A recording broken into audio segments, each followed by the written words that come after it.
전 MBC 기자이자 워싱턴 특파원 뉴스데스크 앵커를 지낸 조정민 목사님은 기독교가 종교였다면 나는 불교를 떠나지 않았을 것이다 라고 하시는데요. 그게 도대체 무슨 말인지 왜 예수인가를 통해 오늘은 제가 보도해 드립니다. 내 아내는 모태신앙인이다. 나는 아내와 결혼하기 위해 교회에 나가겠다고 동의했다. 그러다 막상 결혼하고 나서는 교회 이야기를 꺼내지도 못하게 했다. 해외 특파원 근무를 시작하면서 아내가 교회 가는 것을 묵인했다.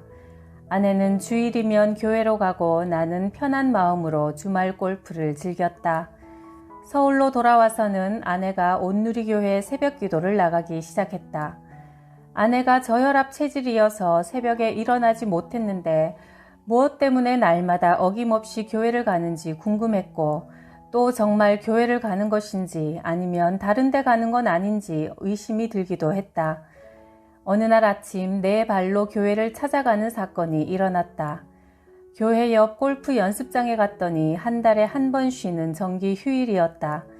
집으로 갈까 하다가 아내가 정말 교회에 있는지 확인해야겠다는 생각이 들었다. 교회 2층 본당에 들어가 기둥 곁에 앉았다. 아내는 뒤편에 앉아 설교를 듣고 있었다. 설교가 끝나자 불이 꺼지면서 사람들이 각자 개인 기도를 하는 듯 했다. 그런데 여기저기서 방언이 튀어나오는데 정말 충격이었다. 아주 이상하고 희한한 말을 쏟아놓는데 이들이 정말 미쳤구나 싶었다. 설교단 위를 보니 거기에는 얼핏 보기에도 중증 환자들이 포진해 있었다. 이런 곳에 아내가 발을 들였다 생각하니 큰일이다 싶었다. 당장 끌고 나가고 싶었지만 꾹 참고 집에 돌아가 아내를 기다렸다. 마침내 아내가 돌아오자 나는 어디 갈 데가 없어서 그렇게 이상한 데를 가느냐고 냅다 소리를 질렀다. 그런데 뜻밖의 아내는 못 들은 척 하면서 아무 대응도 하지 않았다. 나는 말로는 안 되겠다 싶어 다음 날부터 이 교회를 취재해 보기로 마음먹었다. 그때는 골프장도 있고 오로지 카메라 출동 같은 프로그램으로 이 교회를 고발해야겠다는 마음뿐이었다. 그런데 교회에 몰래 잠입해 설교를 듣는데 옳은 말씀만 하는 거다. 그렇게 4일째 취재하러 교회에 간 날 예배당 맨 뒤에서 팔짱을 끼고 앉아 예배드리는 모습을 지켜보는데 사람들이 마치 술 취한 사람들처럼 두 손을 들고 노래하는 거다. 너 예수께 조용히 나가 내 모든 짐 내려놓고 주 십자가 사랑을 믿어 죄 사함을 너 받으라. 찬송가를 부르는데 갑자기 눈물 몇 방울이 주르르 흘러내렸다. 깜짝 놀라 눈물을 훔치는데 그때부터 본물 터지듯 걷잡을 수 없이 눈물이 쏟아지기 시작했다. 참으로 당황스러운 순간이자 낭패였다. 그런데 놀랍게도 나와 상당한 거리를 두고 앉아있던 아내가 그런 내 모습을 보고 눈물 콧물을 쏟으며 감사기도를 드리는 것이다. 아무래도 여자의 능력은 남자보다 훨씬 뛰어난 것 같다. 머리 뒤에도 눈이 달린 것 같고 귀도 사방팔방으로 뚫린 것 같다. 일주일 취재하기로 했지만 더 이상 창피한 꼴을 보이기 싫어 그날로 자진 철수했다. 그 다음 주 월요일, 당시 나는 주말에 뉴스데스크 앵커를 해서 월요일마다 쉬었다. 쉬는 날이면 무조건 골프를 치러 가는데 그날따라 아내가 조금 일찍 귀가해 달라고 부탁했다. 보통 골프 치고 나서 술집을 순례하다 보면 새벽 1, 2시에 귀가하는데 그날은 저녁 8시에 집에 들어갔다. 그런데 거실에 낯선 사내가 앉아 있었다. 잠깐 할 말이 있어서 왔다며 자신은 목사라고 소개했다. 순간 이 자를 취재해야겠다 싶어 얘기를 들어보기로 했다. 그런데 그가 5분이면 끝나니 자기 말을 따라하라는 거다. 나는 죄인입니다를 읊기 시작했다. 분위기가 심상찮다 했지만 하다만 교회 취재를 계속 해야겠다는 생각이 들어 마지막에 아멘까지 따라했다. 그런데 마지막에 아멘 하는데 내가 지금 항복문서에 사인한 것이구나. 내가 졌구나. 내가 내 인생의 주인이 아니구나. 그런 생각들이 연이어 스쳤다. 목사님은 인사를 나누기 무섭게 다른 이야기는 하지도 않고 돌아갔다. 나는 망연자실해서 한동안 멍하니 있다가 성경을 읽기 시작했다. 실체를 알아야겠다는 생각이 들어서였다. 그렇게 성경을 5번이나 읽었다. 목사님의 설교를 들어봐야 기독교의 실체를 알 것 같아서 1년만 다녀보자 마음먹게 되었다. 1년 뒤 내가 내린 결론은 이랬다. 성경은 진리다. 모든 인생의 답이 여기에 있다는 사실이 인정되고 믿어졌다. 나는 예수 믿기 전에 월급 외의 촌지 수입이 꽤 되었다. 하지만 아내한테는 월급만 주었다. 밖에서 생긴 돈이 집으로 들어가면 집까지 타락하니 나만 타락하자 뭐 이런 생각이었다. 그러나 예수 믿고 나자 더 이상 촌지를 받을 수 없었다. 그러자 용돈이 쪼들리기 시작했다. 그래서 눈을 돌린 것이 주식이었다. 회사 후배가 알려준 정보를 가지고 처음으로 주식을 사고 팔았다. 처음으로 꽤 큰 돈이 생겼다. 그때는 내가 촌지도 안 받고 바르게 살려니까 하나님이 이렇게 용돈까지 보너스로 주시는구나 싶어 감사 헌금도 했다. 이후 또 다른 주식을 소개받았다. 쉽게 돈을 벌고 보니 더 큰 욕심이 생겼다.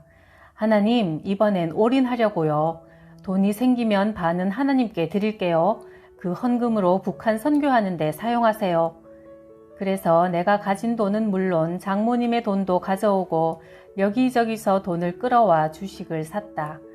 당시 은행 통폐합과 관련해 많은 소문들이 있었고 나는 전에 들은 조언을 따라 금요일 오후에 한 은행 주식을 샀다. 그런데 월요일 아침 뉴스 특보를 통해 그 은행이 사라진 사실을 알았다. 맙소사, 순식간에 내가 산 주식이 휴지 조각이 되어버린 것이다. 사라지는 은행 주식은 모두 소각되기 때문이다. 자다가 날벼락을 맞은 셈이었다. 남은 직장 생활 동안 한 푼 쓰지 않고 월급을 모아도 모을 수 없는 큰 돈이었다. 그때부터 새벽 기도에 나가 원망하며 애통하게 기도했다. 아니 하나님 어떻게 이럴 수가 있습니까? 제가 돈 벌면 반은 주님한테 드린다고 하지 않았습니까? 나만 잘 먹고 잘 살자고 주식을 산 게 아니잖아요. 하지만 하나님은 침묵하셨다. 그렇게 속절없이 9개월이 흐른 어느 날 뜻밖의 나와 내 모든 가족이 거래하는 은행들에서 계좌 추적 통보가 날아왔다. 나는 전 정권 때까지 청와대 출입 기자였는데 새 정권이 출범하면서 부패한 기자들 손 좀 봐야겠다고 몇 사람을 지목해 6개월간 계좌를 뒤진 것이다. 하지만 아무리 뒤져도 빚밖에 없으니 계좌 추적은 무위로 끝났다. 만일 당시 내가 산 주식이 생각대로 대박이 나서 은행 계좌에 몇십억이 들어있었다면 나는 영락없이 부패기자 1호가 되었을 것이다. 나중에 안 사실인데 검찰청이건 누구건 외부의 정보를 이용하면 내부자 거래 행위로 처벌된다는 것이다. 만일 하나님이 내 기도에 응답해 주셨다면 20년간의 언론인 생활은 하루아침에 끝나고 부패기자로 감옥에 갈 뻔했다. 이 사건을 겪고 나서 나는 돈을 대하는 내 태도를 보게 되었다. 그때까지 나는 내가 돈에 묶인 자라고 생각하지 않았다. 그런데 막상 돈을 잃고 나니 하루 종일 돈을 묵상하고 있는 나 자신을 발견했다. 돈이란 것이 얼마나 나를 쥐고 흔들 수 있는 존재인지 알게 되었다. 돈만 생각하고 돈만 생기면 모든 근심이 사라질 것처럼 굴었다. 빚을 지니까 좀처럼 선한 생각이 나오지 않았다. 온종일 빚에 눌려 지냈다. 죄란 하나님에게 빚지는 것이다. 그런 의미에서 예수님이 십자가에서 말씀하신 다 이루었다는 빚을 다 갚았다는 의미가 된다. 빚을 지면 돈의 노예가 되고 만다. 어딜 가나 무엇을 하나 돈이 없으면 안 된다. 말할 수 없는 고통에 시달리는 것이다. 내가 그렇게 고통의 시간을 보내고 있을 때 하나님은 그 문제를 해결하고 계셨다.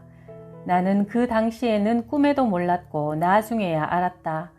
오로지 돈을 어떻게 갚을까? 왜 이런 시련이 닥친 걸까 하며 괴로워하는 사이 하나님은 차근차근 해결책을 준비하고 계셨던 것이다. 고통의 문제, 고난의 문제 속에 하나님의 섭리와 은혜가 있다. 나중에 IMBC의 CEO가 되었을 때 1년만 더 있으면 주식 스톡옵션이 그 빚을 갚고 남을 만큼 됐을 텐데 나는 그걸 내려놓았다. 그 돈이 있으면 내가 뭘 할까? 쓰느라 정신이 없겠지. 하나님은 재물에 대한 훈련을 통해 돈의 사슬을 끊을 수 있는 은혜를 주셨다. 그때는 돈이 없으면 죽을 것 같았지만 지금은 얼마 안 되는 돈으로도 만족할 수 있고 감사할 수 있다. 내가 예수님을 만나고 나서 기도하는 가운데 하나님이 말씀하셨다. 네가 가진 것을 다 내려놓아라. 그래서 나는 IMBC의 CEO 자리를 떠나 미국 보스턴으로 신학 공부를 하러 갔다. 보스턴 유학 시절 보스턴 온누리교회를 개척할 당시 이후 성도가 갑작스럽게 600여 명으로 불어났다. 그러나 이 성장이 꼭 축복이라고 할 수 없다는 것을 깨달았다. 성숙한 신앙을 가진 사람들이 별로 없어 오늘은 또 교회에 무슨 일이 일어날까? 누가 또 이런저런 말을 뒤섞어서 교회를 한바탕 뒤흔들어 놓을까? 사건들이 시도 때도 없이 터졌다. 정말 죽을 고생을 해서 교회를 세웠는데 정작 교회가 교회답지 못했다. 나는 심각한 회의에 빠졌다. 도대체 사람들은 왜 교회까지 와서 싸우지? 주일이 돌아오는 것이 점점 고통스러워졌다. 몸도 성하지 않아 심장 수술을 2번이나 하고 입이 2번이나 돌아갔다. 어느 날 집에 누워있는데 눈물이 하염없이 흘렀다. 과연 내가 하나님께 부름받은 게 맞나? 왜 이런 시련이 그치지 않나 싶어 눈물이 마르지 않았다. 그런데 문득 추어탕이 너무 먹고 싶었다. 한밤중에 문을 두드리는 소리가 들렸다. 믿음 안에서 사귀던 형제가 서울에서 온 것이다. 그런데 놀랍게도 그 형제가 손에 들고 온 것이 추어탕이었다. 서울의 추어탕 맛집을 찾아 10인분 어치를 사서 냉동을 한 채 보스턴까지 갖고 온 것이다. 형제는 출장차 뉴욕에 왔는데 서울에서 기도하던 중 갑자기 내 생각이 났다고 했다. 나는 그때 정말 엄청난 충격에 휩싸였다.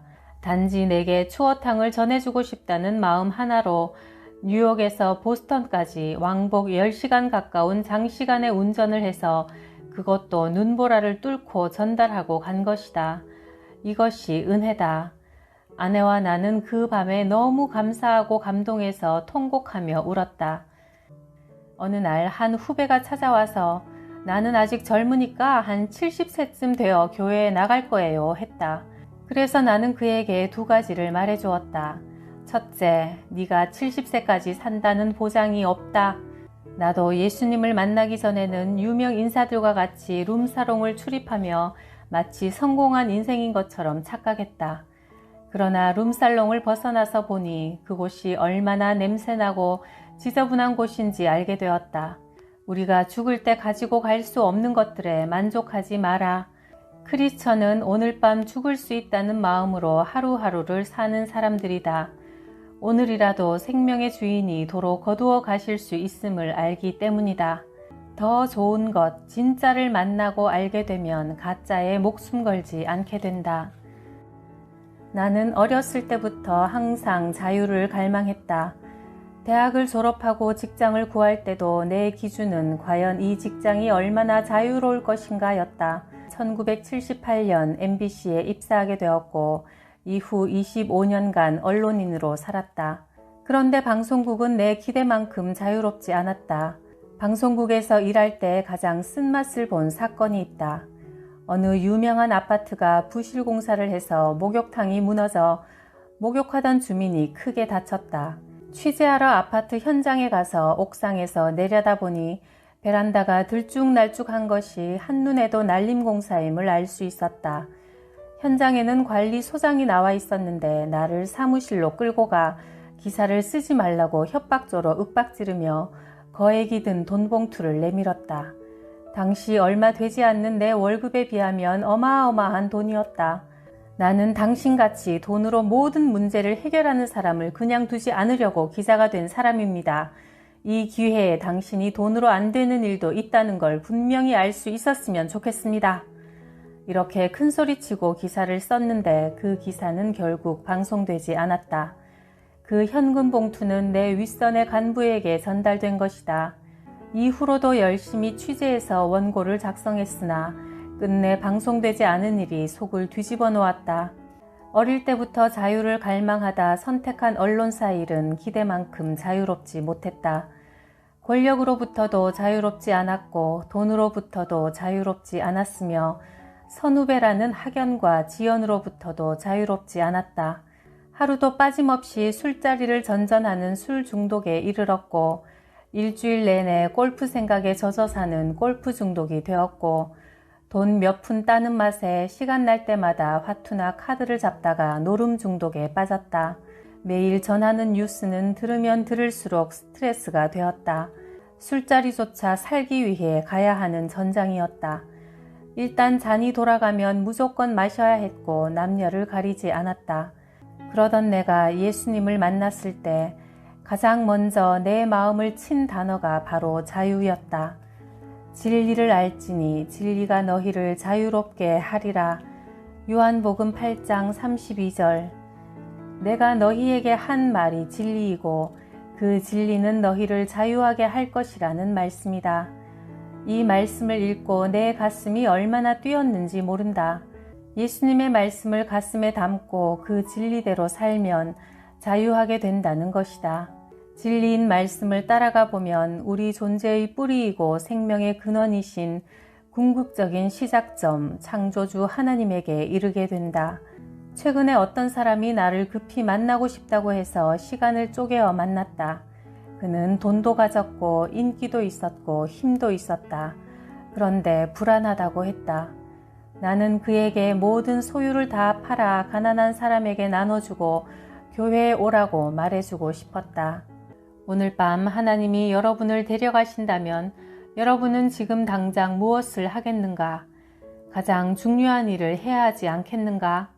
영생을 위한 일을 해야 하지 않겠는가? 만일 이 땅의 삶이 전부라면 우리는 굳이 예수님을 알 필요가 없다. 그저 이 땅에서 잘 먹고 잘 살면 된다. 그러나 문제는 이 땅의 삶이 우리 인생의 전부가 아니라는 사실이다. 그렇기 때문에 타락한 인간을 구원하러 예수님이 오셨다. 하나님 나라를 주시기 위해 예수님이 오신 것이다. 나는 불교 집안에서 태어나 40대까지 불교에 젖어 지냈다. 고등학교 시절에는 이왕 깎은 머리로 절에 들어가 몇 달간 지내기도 했다. 만일 기독교가 단지 종교에 불과했다면 나는 굳이 불교를 떠나지 않았을 것이다. 성철 스님은 돌아가시기 전에 자기가 대중을 속였다고 고백했다. 살아생전 오랜 세월 면벽 수행을 한 성철 스님을 사람들이 만나려면 3000배를 올려야 했다. 그런 분이 내가 대중을 속였거니와 쌓은 죄가 수미산보다 높다고 했다. 존경받는 수행자로 살았지만 자신의 죄를 스스로 해결할 수 없음을 고백한 것이다. 인간은 스스로 죄의 문제를 해결할 수 없다는 것이 종교의 실상이자 한계다. 예수님은 아무 값없이 자기 목숨을 내놓아 우리 죄를 해결해 주셨다. 얼마나 많은 죄를 지었는지 이루 헤아릴 수 없지만 내게는 용서받았다는 확신이 있기 때문에 깃털처럼 가볍게 살 수 있다. 하나님은 그런 우리를 위해 잔치를 베풀어 주신다. 아버지 유산을 챙겨서 집을 나가 재산을 다 털어먹고 빈손으로 돌아온 탕자 아들에게 잔치부터 베풀어 축하해준 아버지의 마음이 우리를 향한 하나님의 마음이다. 수고하고 무거운 짐진 자들아 다 내게로 오라. 내가 너희를 쉬게 하리라. 마태복음 11장 28절. 네 자녀가 짐이냐? 나한테 맡겨라. 남편이 짐이냐? 나한테 맡겨라.